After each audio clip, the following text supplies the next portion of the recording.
just like we lost this one. And we need to win back trust from working people if we want a prayer of being able to make a difference in working people's lives. And I'm running for DNC chair because I grew up in Wisconsin, a birthplace of the labor movement, of the cradle of AFSCME. My mom, my grandfather were union members. I marched with my teachers in high school. And in my state, Scott Walker took power and targeted unions with divide and conquer tactics, smashing with Act 10 and then right to work and then repealing prevailing wage, smashing unions as he gerrymandered our state and changed our voting laws in order to ensure that working people would never have a voice. I ran for state party chair here to work with our partners in unions, with our elected officials, with the grassroots to fight back and unrig our state. And year over year, we've been able to flip our state Supreme Court majority, to re-elect Governor Evers, now Tammy Baldwin, to get fair maps, to finally, at long last, win 14 state legislative seats in this last year, and now are on a path to restoring workers' rights and being able to be a pro-worker state as we are in our hearts. And I think we have this kind of fight on a national level. And if we're going to change the trajectory of this country, as a Democratic Party, we need to learn again how to communicate across every platform in ways that actually resonate with working folks across race and ethnicity and gender and geography everywhere in this nation. We need to fight fights that show who we are for working people and against billionaires trying to rig this country for a tiny group of people at the very top. And when we do that, we need to translate our fight into winning elections through year-round grassroots organizing and a war room operation in every state that shows what Republicans are trying to do to working people and how we're going to fight to deliver change in working people's lives. Our opening clip was Ben Wikler, the community organizer, formerly of MoveOn.org, who took over as Wisconsin Democratic Party state chair in 2019. You may recall our spring 2023 interview with Mother Jones reporter Ari Berman on his most recent book, Minority Rule, on how Republicans and far-right oligarch dark money, namely from the Koch political network, turned Wisconsin into a laboratory of autocracy. Ben Wikler undid much of that damage, including defeating gerrymandering, giving voters in Wisconsin fair maps for the first time in years in 2024 in that election. And that, all the work he did, set Wisconsin on the path of a liberal democracy, a battle of constant vigilance that continues. Given Ben Wikler's track record of exemplifying grassroots power, he is the only choice for DNC chair. More on that later in this week's special Q&A bonus episode, shaped by questions from our supporters at the Democracy Defender level and higher on Patreon. To submit your questions and support the show and listen to this full bonus episode ad-free, be sure to become a member of our community of listeners at patreon.com/gaslit.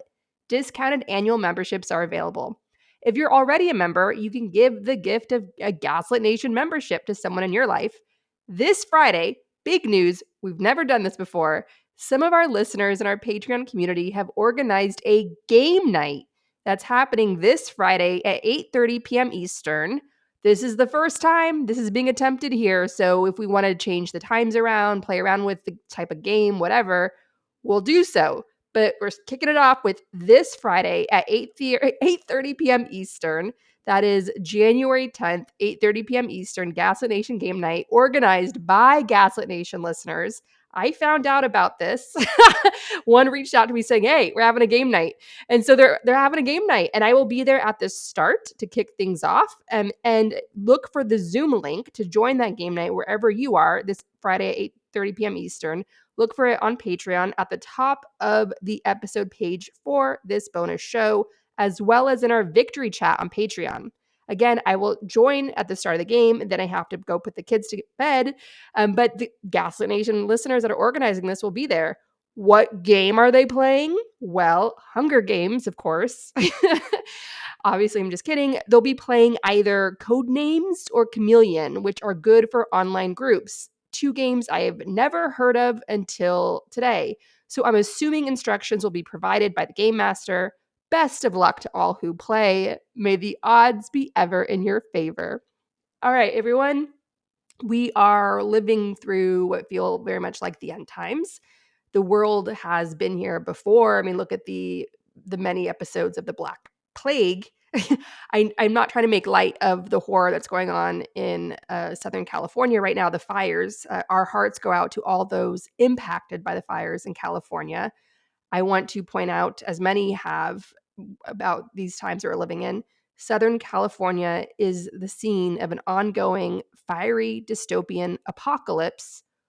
Once again, this is the latest. It's some of the worst fires in the state's history, and this this time that we're in has been warned about for years by not only climate scientists, but Southern California's own science fiction legend, Octavia Butler, whose Parable of the Sower, which came out in 1993, warns of in America in 2024 becoming a climate crisis dystopia ruled by a cruel oligarchy.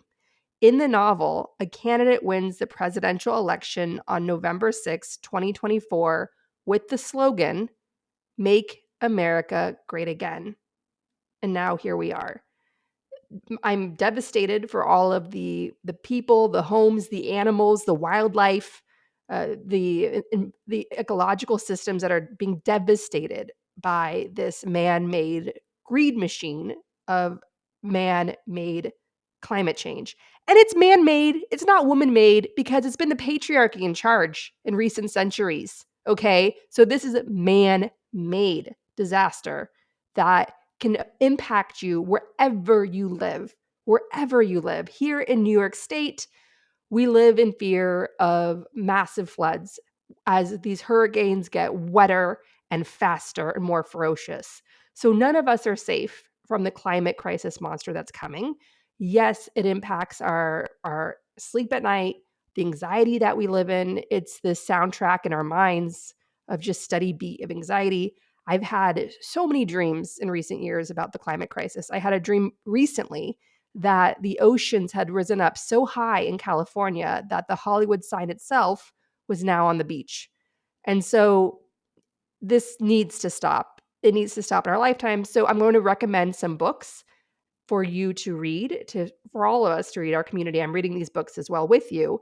And these are some books that can provide insight for a path forward and wonderful discussions we can have as a community here on the show, and experts that we can have come on and talk us through the times we're living in, and little micro actions we can take, pressure points we can leverage, and so on. So in times of crisis throughout the world, there's been massive darkness, massive devastation. But even in the darkest points of human history, there's always been hope. There's always been leverage in enforcing progress through. That's how all of us are alive today and voting for the most part. And so we have to have faith in, no matter how dark it gets, we have an inner light that's defiant and is going to shine bright and help in our collective liberation and leading the way through. Now, the books I want us to try to read this year as a group, I'm going to be reading them, so I hope you'll join me in this, and I'll link to them in the show notes for this bonus show. The first one is What If We Get It Right? Visions of Climate Futures by Dr. Ayanna Elizabeth Johnson, the marine biologist behind the Blue New Deal. She's also a Elizabeth Warren supporter. The second book is The Uninhabitable Earth, Life After Warming by journalist David Wallace Wells. The third book is The Future We Choose, The Stubborn Optimist's Guide to the Climate Crisis by Christiana Figueres and Tom Rivett-Carnac, two of the architects of the Paris Climate Agreement. If you have any books on the climate crisis that are helping you wrap your head around the magnitude of what we're facing and what can be done about it, or any books that have really helped ground you in this and given your breath back, any speakers, any ideas, let me know, and we can reach out to them to see if they'll come on the show and answer our questions in a live taping. Thank you, thank you, thank you. The other things that I'm reading and I want to share is election security expert Jenny Cohn, who most recently has been investigating the connections between the Silicon Valley bro-fascists and Christian nationalism in America. She has a chilling thread, which I'll link to in the show notes, on how tech oligarchs, including Peter Thiel and Mark Andreessen, are behind a movement to create a new global state, including exploring Greenland for natural resources. Presumably, as part of this effort, one of their team was just appointed to be Trump's ambassador to Greenland. This is all very significant and worth a read, so check out Jenny Cohn's thread in the show notes for more. Historian Timothy Snyder and three-time guest on Gaslit Nation wrote a great piece advocating for a shadow cabinet in the United States, like the one in Great Britain, writing, quote, Great Britain, my home for a few years in the early 1990s, has passed through some rough periods since then, especially since the Brexit referendum of 2016, which led to a depressing departure from the European Union. That referendum was an event very much like the first election of Donald Trump. At the same moment, unexpected, internet-driven, supported by Russia. But Britain, of course, always had a shadow cabinet. There was always, at the darkest and dumbest of times, an alternative team. Over there in the United Kingdom, that alternative team, much of what was once a shadow cabinet, is now in power. That system can work. We should try it. So I'll link to his piece in the show notes as well. Now, finally, a bombshell investigation from reporter Michael Weiss and a team of investigators looking at how Russian intelligence paid tens of millions of dollars to the Taliban to target American coalition forces in Afghanistan. What is Trump going to do about that as president? Read that chilling deep dive in the show notes. I'll link to it there. Now, let's take some questions from our listeners at the Democracy Defender level and higher. Flounderlicious WA, he asked, I don't know, Flounderlicious WA, he or she or they ask, what is the state of the race for DNC chair? All the news articles are jarring lack of diversity, and Marianne Williams is bringing her miracles healing positive projection brand to the race. Yeah, that's true. Marianne Williams is back at it. And there's a Gaslit Nation listener who tried working for her at one point, her campaign for president, and left because it was abysmal. She was ripping people off. She was narcissistic. And this person sent me a private message saying, watch out for Marianne Williams. Like, she's dirty and corrupt as hell, and she's all just a facade. We should all know that by now. And she's just another person like Dr. Oz, made popular by Oprah. So Oprah, who's always running for Obama or Kamala Harris, like, she's got a lot to answer for when it comes to some of the superstars that she's minted who are now trying to destabilize our very democracy. So yeah, Marianne Williams has no business being DNC chair for obvious reasons. The jarring lack of diversity, yet there's a ton of white men in the mix. I don't know if they just looked at this extremely close election where a Black woman nearly became president of the United States. Like, Trump had one of the closest victories in U.S. history after the Republicans in Russia threw everything they possibly could at this. I don't believe it was a free and fair election. I've outlined all the reasons why. And despite all that, the Democrats are like, white man. We need a white man. That's the only answer. Fine. Well, that's where we are. I will always choose a diehard progressive who's got brass knuckles when it comes to people power and building grassroots power over anybody. I don't care how you identify, visibility. I don't care. It comes down to values. As a woman, I would love to see a woman president. I'd love to see more women in power. Do I want those women to be Ivanka Trump and Kirsten Sinema? No. You know what I mean? Like, I draw the line when it comes to values. It's values, values, values. And so for that, my wholehearted endorsement is Ben Wikler. He is the only choice, and I'll outline here why. By the way, the DNC election is February 1st, so expect a lot of mudslinging and endorsements and chatter around this to ramp up, and for the media coverage to be Democrats in disarray and all that stuff. But the steady ship for me is Ben Wikler, and here's why. So I want to say this. I'm endorsing Ben Wikler despite the fact that Senator Chuck Schumer endorsed him, because Senator Chuck Schumer is seen very much like the stodgy Democratic Party establishment inside the Beltway, sort of old school thinking. And I'm very heartened that Schumer endorsed Wikler, but so other more grassroots figures such as Michigan Democratic Party Chair Lavora Barnes. But it goes deeper than these celebrity party endorsements. You have to understand that Ben Wikler is so the person for the job in this moment. Before I get into that, the other candidates include there's this New York State senator I've never heard of before, James Scoofies, and he's trying to run as the anti big money candidate. But I've never heard of this guy in New York State. And guess what, James Scoofies, if you don't want to be a state senator anymore and you want a new job, why don't you take over and be the party chair for New York State, which desperately needs a new party chair? And there's been a unified grassroots movement calling for one for years now. Where have you been on that? Okay, so that's a job for you. Take over from our abysmal MIA state chair who does nothing, and needs a lot of outside party help from Washington, D.C. to actually eke through election victories here in the state. And we have a big governor's race coming up, which is crucial. So James Skoufis, if you're serious and you want a new role, take over the party here in New York. All right, so the other candidates include former Department of Homeland Security official Nate Snyder, whoever he is, former Maryland Senate candidate Robert Hutton, and former presidential hopeful, as we mentioned before, Marianne Williamson, and then also Maryland Governor Martin O'Malley. No, thank you. No, thank you, Governor Martin O'Malley. What are you thinking? But the close contenders, luckily, the closest one, Ben Wikler's closest competition seems to be Ken Martin, the Minnesota State Party chair, who is celebrated among organizers for promoting a culture of building up state parties versus a centralized party overlord in Washington, D.C., which has some of the inside the Beltway consultant class feeling threatened. I've worked on a presidential campaign. There's always tension between the field offices in the state, what they want, what they need, versus Washington, D.C.'s head office. So I see those as a positive for Ken Martin. He wants to build up a 50 state party strategy with these really strong state parties. But so does Ben Wikler. And the big crucial difference here is that Ben Wikler, being from Wisconsin and doing the damn work in Wisconsin, he's had a far tougher battlefield than Ken Martin has had in Minnesota.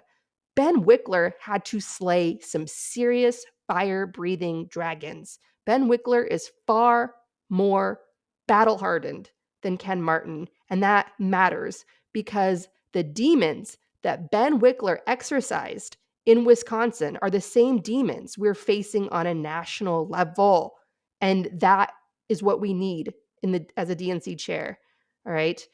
So Ben Wikler, for instance, he overcame gerrymandering. That is what he did in Wisconsin, and he stood up to the authoritarian power grab fueled by unlimited dark money.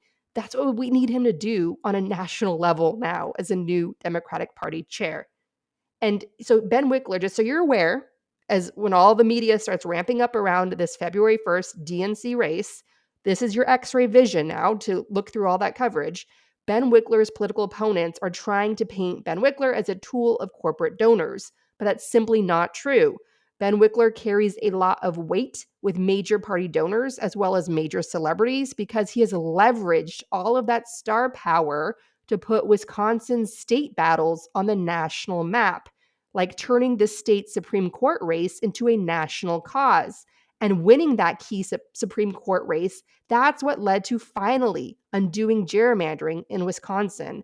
So Ben Wikler has the muscle, the experience, the network to bring his grassroots engine on steroids to the national party. He is the only choice for DNC chair, and no one else comes close. So tell your local Democratic reps, both on the state level and in Congress, to endorse Ben Wikler for DNC chair.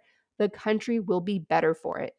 Now, Kathy asks, will there be a People's March on January 18 in New York City? Yes, there. So the People's March the Women's March is being rebranded as the People's March, and it's taking place in countless cities and towns across the U.S. on Saturday, January 18, starting at 10 a.m. That's Martin Luther King Jr. weekend. And that Monday, of course, darkness descends on Earth when Trump will be inaugurated. There's also a Trump rally planned for Washington, D.C. on Sunday, January 19.